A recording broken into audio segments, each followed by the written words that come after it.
Most enterprise databases are built for a stable world. They operate on the assumption of constant power, clean fiber optic connections, and climate-controlled environments. But a major natural disaster instantly erases those assumptions. When a storm surge or a wildfire hits, the physical infrastructure supporting the network is destroyed. The local digital infrastructure is wiped out. 911 centers go dark, local servers burn, and underground fiber lines snap or melt. This creates a total operational vacuum.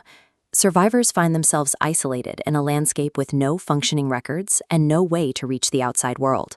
Standard cloud-native tools are designed for a connected world. If the physical environment collapses and the network disappears, those tools cannot function. First responders have to operate in this vacuum, often wearing encapsulated protective gear that makes even basic communication difficult. To coordinate a response in these conditions, FEMA relies on NEMIS, the National Emergency Management Information System. It is the backbone that boots up when everything else is gone. NEMIS is a mission-critical system, engineered to act as the single source of truth when local data no longer exists. The core of the system is a centralized Oracle database hosted in hardened federal facilities. These centers are equipped with redundant fiber paths and backup generators to stay online during a regional blackout. To protect the integrity of millions of records, the database maintains a strict security posture, blocking any unauthorized traffic from the public web. Any attempt to reach the system's aid endpoints without specific authorization results in a stark access denied error. This presents a specific design requirement. The database must remain a fortress against unauthorized access, while still allowing thousands of field workers to upload critical data from the disaster zone.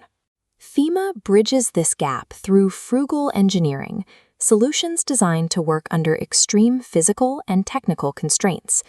Field teams bypass local terrestrial networks entirely.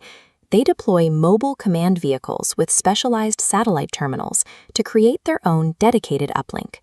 When bandwidth is limited, NEMIS switches to a low bandwidth mode. It strips out graphical bloat, sending highly compressed text payloads that can travel over a satellite link as slow as a dial-up connection. If connectivity drops out completely, workers use an offline capture protocol. They record damage assessments, GPS coordinates, and photos locally on handhelds. That data is held in suspension. Once a temporary link is established, the devices automatically sync, firing the cached information back to the central core. In these environments, the system that uses the least data is the most resilient. When the high-speed lines are gone, simplicity is what allows the information to get through. Once that fragmented data reaches the data center, the ingestion process begins. NEMIS immediately starts a verification pass.